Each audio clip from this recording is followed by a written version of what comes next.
Leave a message. Hello, Aunt Jackie. I'm still in the flat. I bet you thought I would leave, didn't you? Run away home. I considered it. I really did. But I think the only chance to find Jonathan is here. I have to stay. I won't abandon him. I've decided to have a good look at the books. I think I didn't look properly before. I noticed some I hadn't seen before. Some of them are quite rare. Where did he get them all? There must be a place that specialises in collections like this, and that's the only way you could have built up a collection so fast. And with so many unusual books. Because now I look at them closer, I can see quite a few are not second-hand or old library copies. They're pristine. Not brand new, years old, but never opened. And some of them seem to have been privately printed. What's Eddington Library?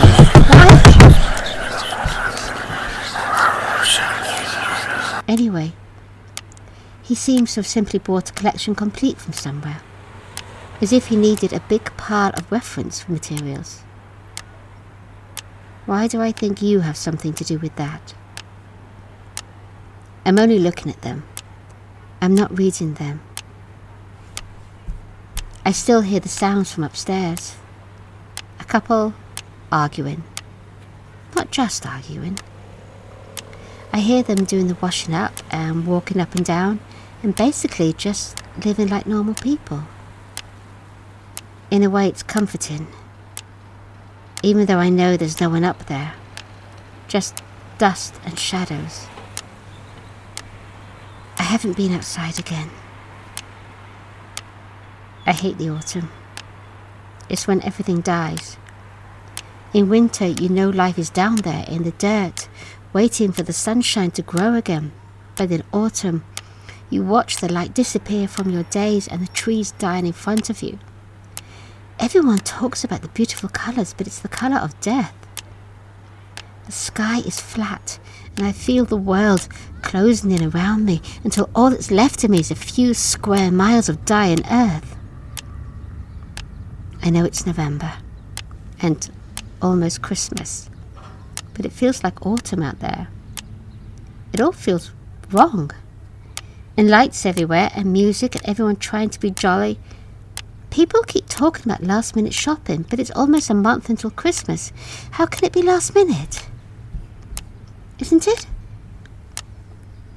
I can hear you saying you don't want to hear all of this. Tough shit, Aunt Jackie. You set this up so I could talk as long as I wanted. Very well then. I'll talk. I'm so scared, Jackie. I'm going to look through the books. Not to read, never that. But Jonathan would use any old scrap as a bookmark. Tickets and leaflets and bits of newspapers. Anything with an actual bookmark.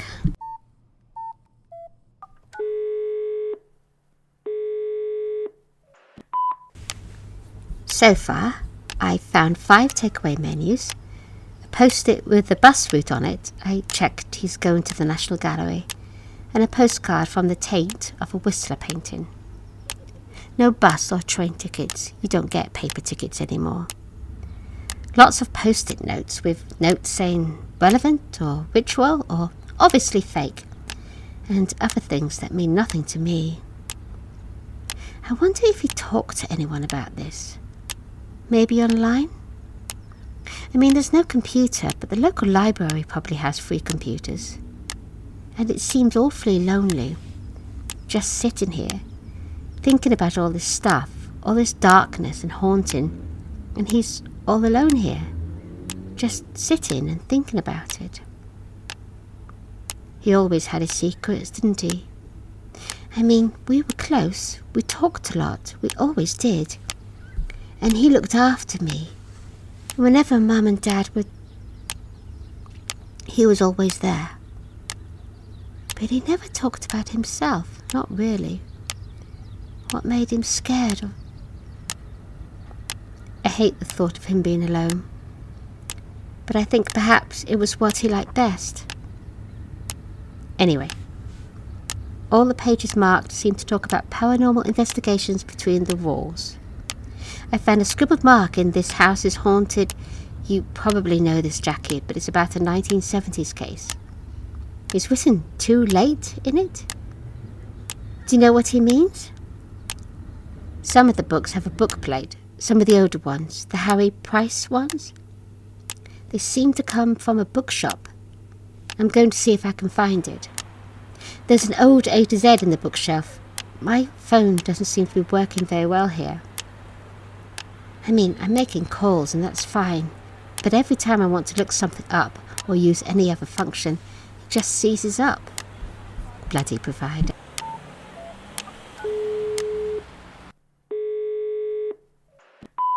I'm walking along the street.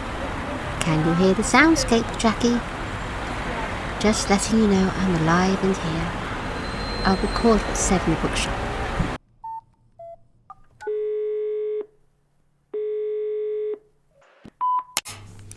My brother bought these from you, and yes, I appreciate that. I've got a photo, if that will help. Oh, you do? Why?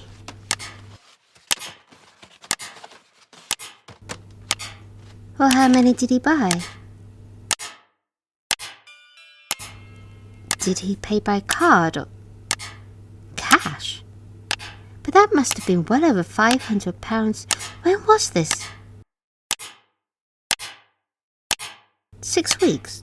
Let me check. Are you sure?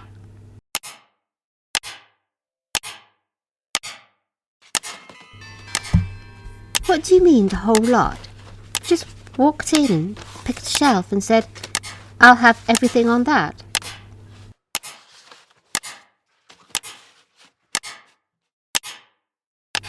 A note? From whom?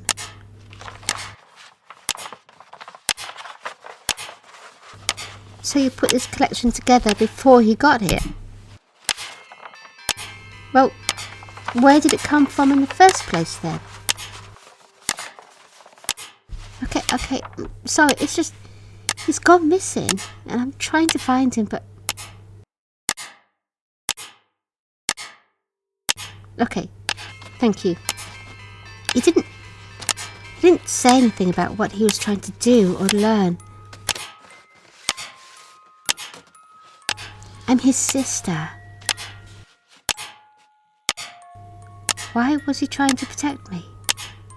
From what? Please, it's very important. Yes,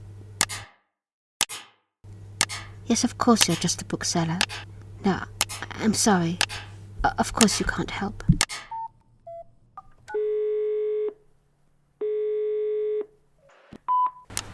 I got your text. What do you mean you can't hear the shopkeeper? I recorded him. Maybe he was stood too far away from the phone. He had a very quiet voice. He didn't tell me much, just that Jonathan bought the entire stock of ghost books. All of them had been donated from the same place, and he just took them all. Where on earth did he get the money for that?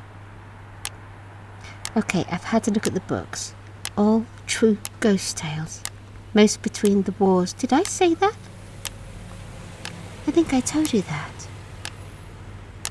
The neighbours that don't exist are very noisy.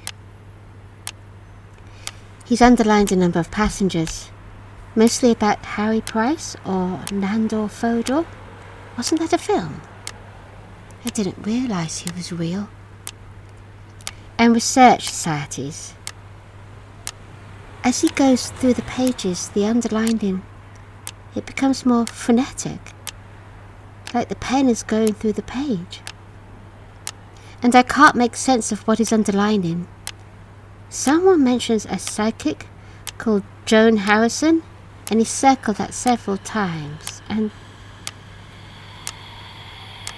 that's the shop downstairs. That woman talks all day. I should ask her about the neighbours. And Jonathan, of course.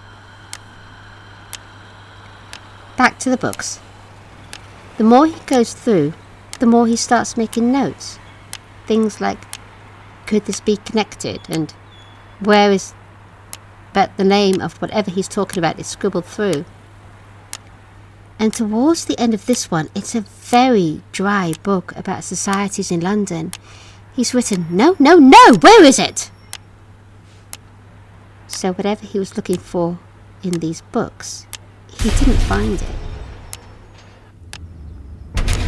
I'm almost tempted to go and look. Would it be empty this time round? I don't believe in these sort of things. I never did. But here I am, believing in the ghosts of neighbours upstairs, and being strangely calm about it. The flat is dark, although it's midday outside, and the shadows are thick around the bookcase, and I have scars from where the shadows burn me, and neighbours I know aren't real are walking around upstairs, and yet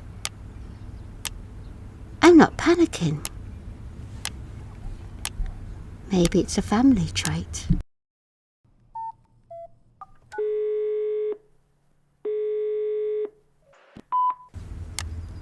I went to talk to the shopkeeper downstairs. Her name is Leslie, and she's very nice. Everyone talks to her, and she talks to everyone. About everyone else. She sees herself as some kind of newsroom for the neighbourhood, I think. I asked about Jonathan, and she said he came down every day to buy food and other things, and then he just stopped coming.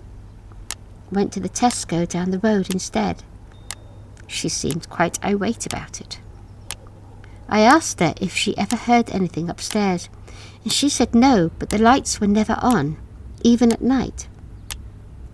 She said she knocked on his door a few times to ask him if he wanted to come and go out to the pub or something. Purely neighbourly, she says. And she could hear him in there, but he'd never answer. The police questioned her, but told her, in strictest confidence, that lonely young men often disappeared, and he'd probably be found in a churchyard with a needle in his arm. That made me so furious, I wanted to smash that shop up right there and then. The way she said it, like it made her sad, but I could see she was barely controlling her glee at having such juicy gossip. Instead, I just gave her a dirty look and walked away. I am going to the local Tesco's too from now on. I forgot to ask her about the neighbours.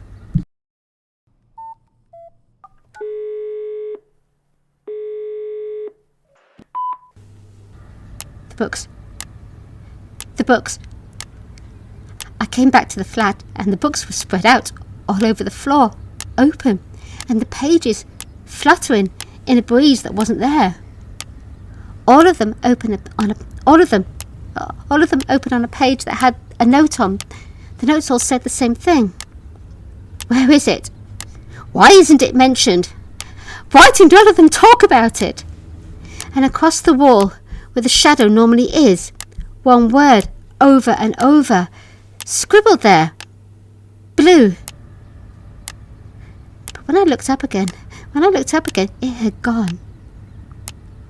I don't know what that means. I don't want to stay here. I don't want any of this to be happening. Where is Jonathan? Where is he? Did this happen to him? I need to find out where these books come from. I'm going back to the bookshop.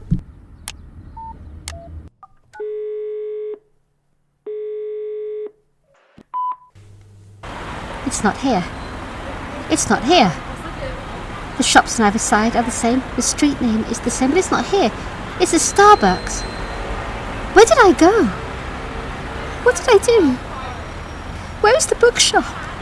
It was here. How is it gone?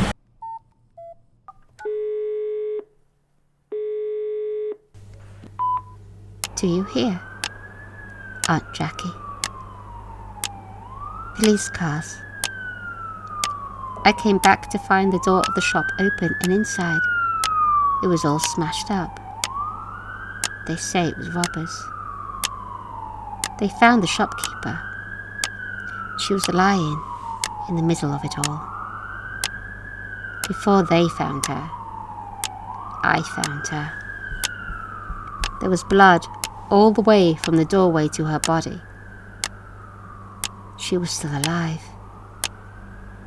She was broken, every limb pointing in the wrong direction, bones sticking out of her skin, one eye hanging from its socket, blood still pouring out of her, pooling beneath her body, liquid and shining. I'd been gone 10 minutes. In that time, her shop and her body had been destroyed. I waited to feel something. Horror. Fear. Anything. Instead, all I felt was, you deserve this. For what? Gossip. Even malicious gossip. It didn't even sound like my voice in my head. And the worst was, she was still alive. She looked up at me and started to talk. She said the same thing over and over. I didn't mean to. And then she turned her head and the blood flooded out of her mouth like oil from a broken jar. Then I ran. I didn't do anything. I didn't call the police or an ambulance. I just ran away and sat in my flat and stayed silent. The police came. I saw the lights outside and one of them said, "Bloody awful thing to happen on Christmas Eve." It's not Christmas Eve. Is it? Can it be? It wasn't when I went out. Everything was open. Doesn't everything close early on Christmas Eve? I would have noticed if I'd been here a month. Wouldn't I? There's blood underneath my fingernails. I can taste copper in my mouth. She shouldn't have talked like that about Jonathan.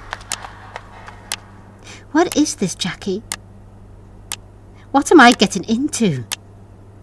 Where has all the time gone? Can I get out of it? You helped Jonathan. Help me now, I'm begging you. Help me! Help me! Before it's too late.